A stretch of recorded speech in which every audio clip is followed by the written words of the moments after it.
Ricardo Report Recruiting. Joining me today on the Soldier Sports Hotline, one of my all-time favorite student athletes from New Jersey, Mr. Logan Rager. Logan, thank you so very much, brother, for taking a moment with me.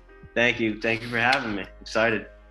Let's begin with this. Just days ago, you announced your commitment. We called it a no-brainer and or all the brain being placed into it. You committed to Princeton. Why did you choose the Tigers?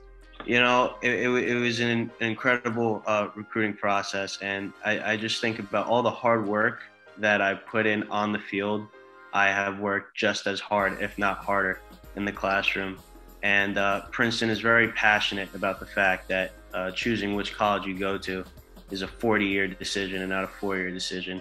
And that's the truth.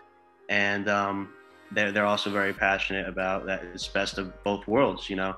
You got a school that's been ranked as the #1 university in the country for the past 10 years and the powerhouse in the Ivy League.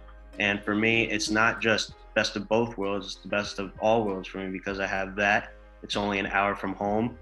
I'm gonna have my teammate, Ryan Butler, running back, who's going to Princeton as well, is gonna break every Ivy League rushing yard they have. And, you know, as a long snapper, you know, a very interesting statistic in terms of, you know, in my ranking, you know, 5-star, I'm the #1 long snapper in the country, very humbled and honored about that. But in terms of the next level, you know, NFL, out of all 32 long snappers in the NFL last year, 50% of them did not go Power 5. Wow. 16 did, 16 didn't. You got long snappers that in the NFL right now that went to William and Mary, Assumption College, Azusa Pacific. I mean, some colleges, you know, you never heard of. And I have, if that day comes and I'm blessed enough to make that next level, I have just as good a chance at Princeton as I would at a Power 5 school. And when I really made that decision to go to Princeton, it was after a Power 5 visit. You know, you get all the, you know, cool gear and all the weight rooms and all the, like, the humongous locker rooms and everything, but none of that really, you know, stuck with me. It didn't do anything for me. And I asked my dad the next morning, I was like, Dad, did you, I told this to my coaches when I committed. I was like, Dad, did you cancel do you have insurance on the plane tickets? Because I had 5 other Power 5 college visits that I canceled. Wow. Because I just wanted to end the process. I was like, Dad, he's like, yeah, why? I was like, thank God, because I'm going to Princeton. Wow. And, freshman year, going into my sophomore year, I visited Princeton. And it was just like it was just incredible. I can't really describe it. Like, the only way to describe it is, it's like Hogwarts. It's like, it's unbelievable. And not only the great football and academics at Princeton, you know, the history of Princeton itself, the town, and its significance and the American Revolution. You know, I'm a big history guy, and all the alumni they have, from President James Madison, Grover Cleveland, Einstein, Jeff Bezos. I mean, it goes on. And I just couldn't be more happy with the decision I made, and I'm really excited to wear that orange and black.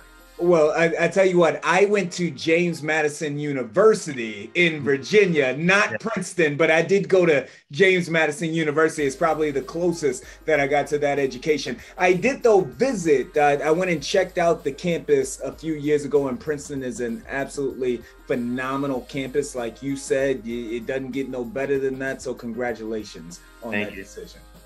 Let's get to the football field. You alluded to this a moment ago. You are #1 ranked long snapper in the country. And I've had the very distinguished opportunity to have known you for many years back when you were a very young man. You were a lot thinner then. You didn't have all the muscles and whatnot that you have now. I've been seeing you do this. Tell the world, what does it take to become the #1 anything but the #1 long snapper in the country?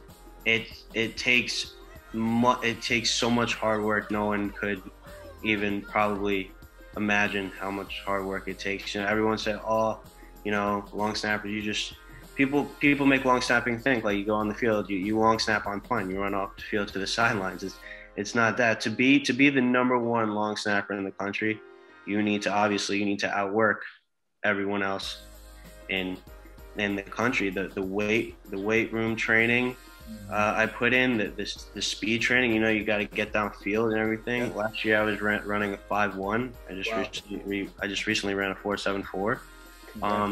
You put in so much work. I probably snap around 400 balls a week, and I used to play baseball, and the hardest thing I've done was making the sacrifices that I made. I was a great baseball player all my life, and I recently dropped baseball to focus on snapping, and I snapped to my target at a baseball facility. Constant drills, and just before I go to sleep, I do my hand drills in my bed. You know, before practice, I snap 50 balls before I go to practice. I go by the running backs. I take 2 garbage cans. I take one to stand up the other garbage can. That's my target.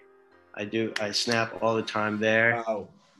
Just a lot of pressure situations. You really, you have to outwork everyone. And there's a big mental game to it too. You know, you're the only position in all of sports where you're expected to be 100% perfect. Every time. You put out your kicker for a 55-yard field goal. You know that snap's going to be perfect. You're not expecting your kicker to drill it right down the middle, and you only hear your name called when you mess up, and a lot of work. It's a lot of work. It's a loveless position, and no one does it better than you. I look forward to you making it to that next level at Princeton and beyond. I want to speak to, as you talked about there, the pressure that it takes. You and I, we met during a camp series. You won everything with my main man, Chris Rubio. I know that he's been a portion of your life. What has Chris Rubio and his program, what has that meant to you and your development? Honestly, I've been long snapping since 6th grade, and that's not a very a common thing you hear from high school long snapping. And my first camp with Rubio was in 7th grade, and I was shaking. I was so nervous because I started my Instagram account, Long Snapping Logan, in 6th grade with all my trick shots and everything. And he was commenting on all my videos, like he can't wait to see me and everything. And there's actually this really cool comment that we posted together that he was like, I was little, I would ask for requests for new trick shots, and he was like, yeah, snap a perfect ball at Vegas in front of hundreds of people. And I went back-to-back Vegas champions 5 years later, so that's awesome. And there's so much pressure at these Rubio camps. You would have no idea. Like, you would have no idea how much pressure it is throwing a ball through your legs 15 yards. Like, it's unbelievable. And with me being number one, I have this huge X on my back at all the camps. There's someone watching me every single snap. And honestly, Rubio's camps have prepared me for my games. Like, there are some times where I realize in my games where I'm more nervous at Rubio camps than I am during a game, like an actual snap in a real game. And Rubio's just instilled so much confidence in me. You know, I mean, I love him. I mean, he's given me the ability to say that I'm the #1 long snapper in the country. And I put in a lot of hard work myself, but I couldn't have done this without him, and I'm very, very thankful for him and his program. Listen, to everyone that's watching this right now, I apologize that I'm smiling, that I'm cheesing the entire time, but just to hear you say these words, to have known you from, again, when you were 125 pounds soaking wet, to the young man that you've developed into right now, I'm not surprised at all, because you are a hell of a long snapper then, and now you are indeed the #1 in the country. Logan, congratulations on all of your success, and I know that you'll have more success moving forward, and I can't wait to see it, brother. Thank you. Really appreciate it. You're the GOAT right there. Excellent. Ricardo report, bruh.